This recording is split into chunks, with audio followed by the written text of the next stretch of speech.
Now I would like to invite on stage Honorable Mr. Justice Rajesh Bhardwaj to come on the stage and give a motivational speech and honor the students.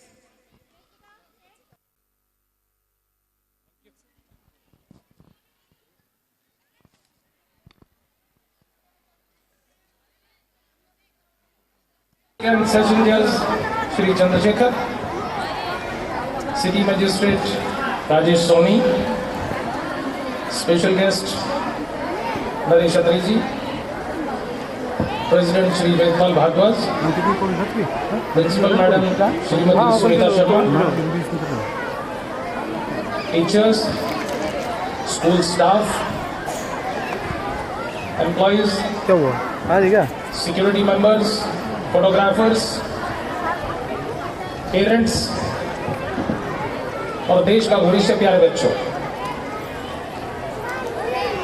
Madam ने जब principal ने मेरे बारे में कहा तो उन्होंने कहा कि मैंने बहुत बड़ा एहसान किया है यहाँ आकर के। मैं ये कहूँगा कि मैं यहाँ आया और जो जितने अपने प्यारे प्यारे बच्चों के मैंने जो प्रोग्राम देखे, मैं आप सबका आभारी हूँ कि आपने मुझे ये देखने का मौका दिया।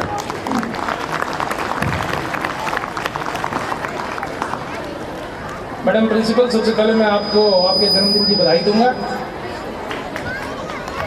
बहुत अच्छा, आपके जो जन्मदिन के उपलक्ष्य में आपने बहुत बड़ा अच्छा प्रोग्राम किया हुआ है और अच्छी तरह से सेलिब्रेट भी हो रहा है। यहाँ आकर के सबसे पहले ये है कि मैं ये कहूँगा कि मैं इतना ज़्यादा नॉस्टैल्जिक हुआ हूँ कि मुझे अपने पूरे बचपन की जब जहाँ से मैंने स्कूल स्टार्ट किया था वो सब कुछ याद आ गया। अब मेरे बारे में जैसे बताया गया कि फादर मेरे आर्मी में रहे, शुरुआत की मेरी एजुकेशन मेरे गांव से रही, उसके बाद हम जब मैं पूना में शिफ्ट हुआ। मुझे अपने स्कूल का पहला दिन याद है क्योंकि मैं घर में सबसे छोटा था, हम 2 भाई हैं और बाकी चाचे ताऊ उनके जो उसमें जितने भाई बहन थे मैं सब में छोटा था। तो हमेशा स्कूल में ये सुनता था उनके मुंह से कि आज उसको मास्टर जी ने डंडे मारे, आज उसको मास्टर जी ने डंडे मारे। तो मुझे ये लगता था कि स्कूल में जाने का मतलब है पिटाई होना, मुझे बड़ा डर लगता था।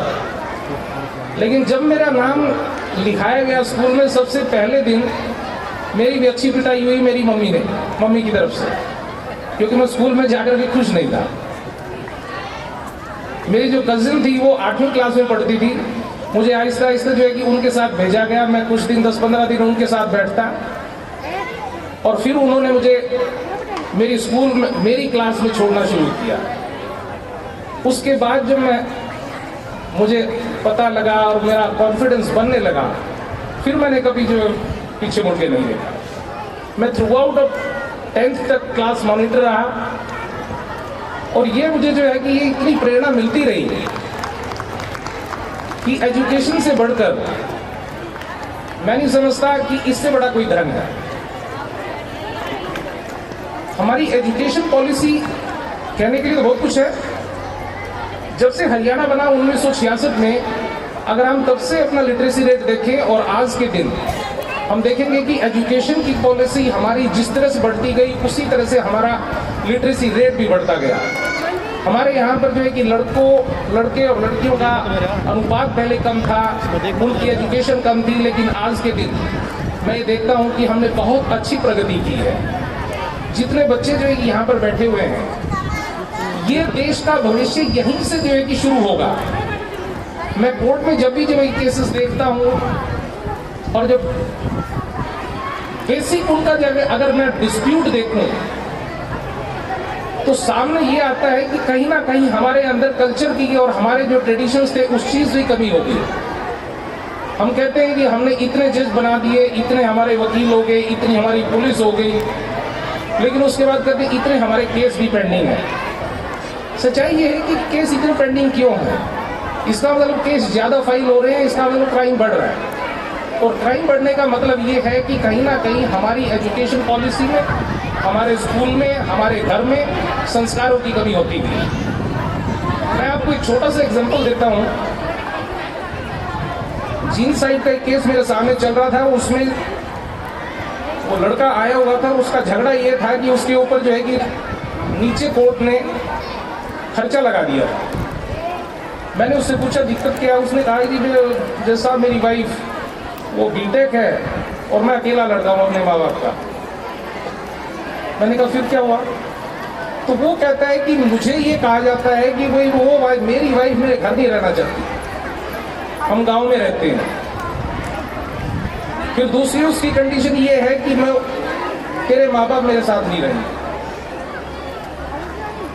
अब आप देखिए ये झगड़ा जो है ये किस नेचर का झगड़ा है। यहाँ पर जो हमारे संस्कार हैं कि हम अभी थोड़ी देर पहले बच्चों ने जो है कि अपने बुजुर्गों के बारे में जो दिखाया, जब तक हमारे घर में हम अपने बड़ों की उनकी कदर नहीं करते, संस्कार हमारे उतने नहीं हमें दिए जाते, हम वो नहीं समझ पाते, सिवाय सिर्फ किताबें पढ़ने से कुछ नहीं होता। लड़का कहता है सर मेरा तो जो है कि घर मेरी सास ने उजाड़ दिया। मैं क्या वो कैसे? तो कहता है वो कहती है कि मेरी बेटी तो हीरोइन है, तू काला कलूटा है।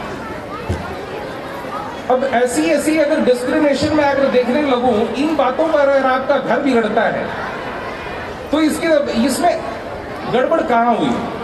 गड़बड़ इसमें ये हुई कि शुरू से जहां से हमने एजुकेशन लेनी शुरू की, हमने सिर्फ किताबें पढ़ी, हमने उसका जो है एजुकेशन का सही हमें जो है कि मतलब ही नहीं पता है। जब तक आप अपने जो है कि संस्कार अपने अंदर, जो टीचर्स जो आपको पढ़ाते हैं, बड़ों की कदर, आपस में प्यार से रहना, आपस में एक दूसरे की इज्जत करना, ये नहीं स्कूल से लेके जाते। जब तक पेरेंट्स जो यहाँ पर बैठे हैं वो अपने बच्चों को अपने घर में ये चीजें नहीं सिखाते, टीचर्स की सारी जो है कि जो उनकी मेहनत है वो निरर्थक है। पेरेंट्स का ये सबसे बड़ी ड्यूटी है कि वो जैसे टीचर्स कहें, जिस तरह से जितने टाइम तक बच्चे उनके स्कूल में रहे उतनी देर वो बच्चों वो टीचर्स के हाथ में है, बाकी आपके हाथ में। ये एक टीम वर्क होता है। जब तक पेरेंट्स और टीचर्स ये दोनों साथ मिलके ना चलें, तब तक ऐसा कभी नहीं हो सकता कि भाई हम उसको जो है कि एक दूसरे को ब्लेम करते रहें और रिजल्ट हमें मिलेंगे नहीं।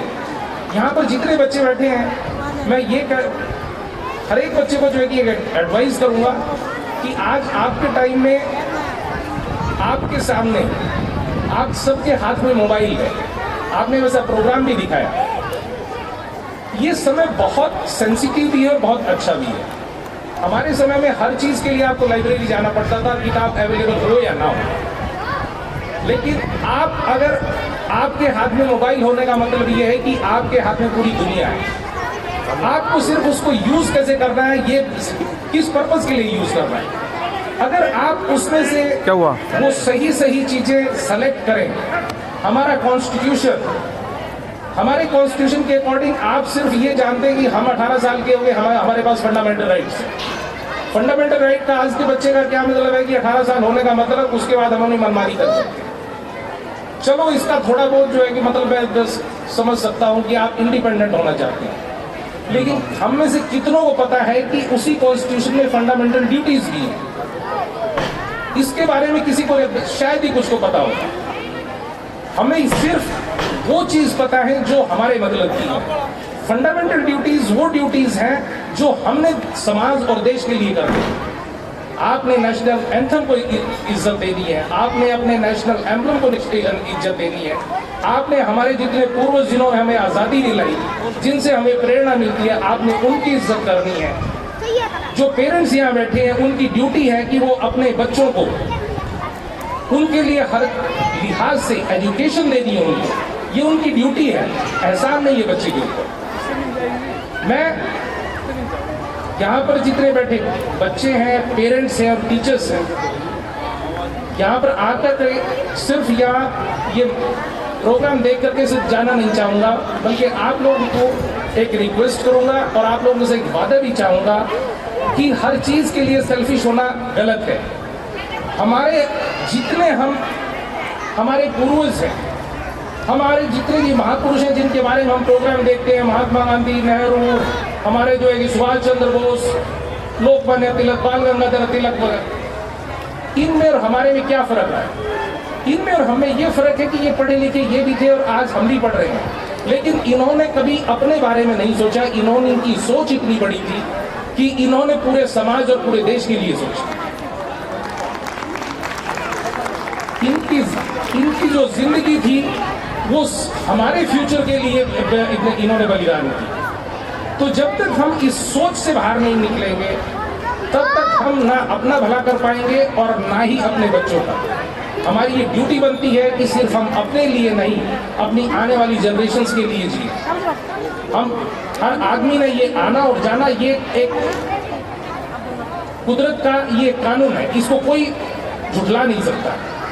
लेकिन आप अपने टाइम में जितना रोल जो आप जितना बेस्ट आप कर सकते हैं कानून के मुताबिक, अपनी कॉन्शियस के मुताबिक, वो हमें करना ही चाहिए।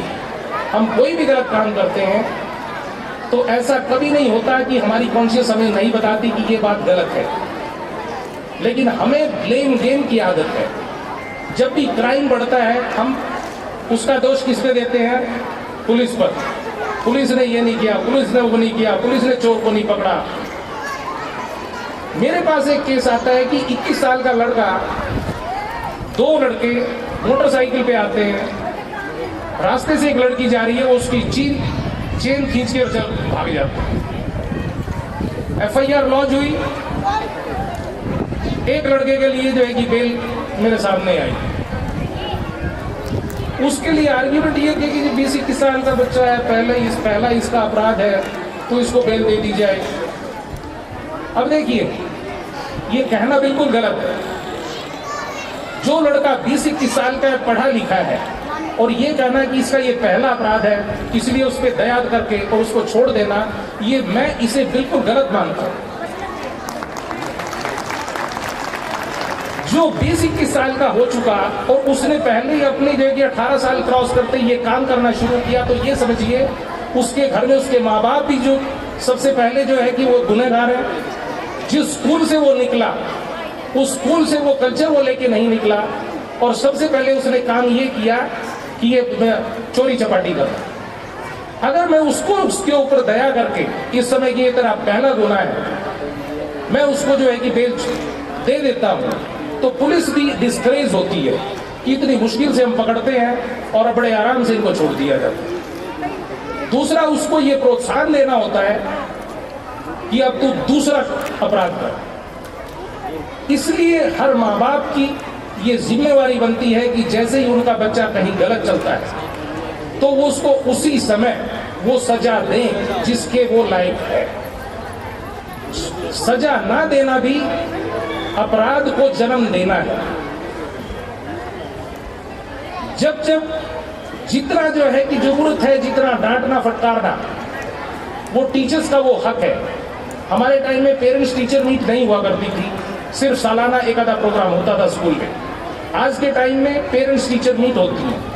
मैं समझता हूं कि मैंने जो जितना भी किया, क्योंकि मैडम भी टीचर हैं, तो पेरेंट्स टीचर मीट का मतलब क्या है? इंटरेक्शन, उसका इंटेंशन गलत नहीं था।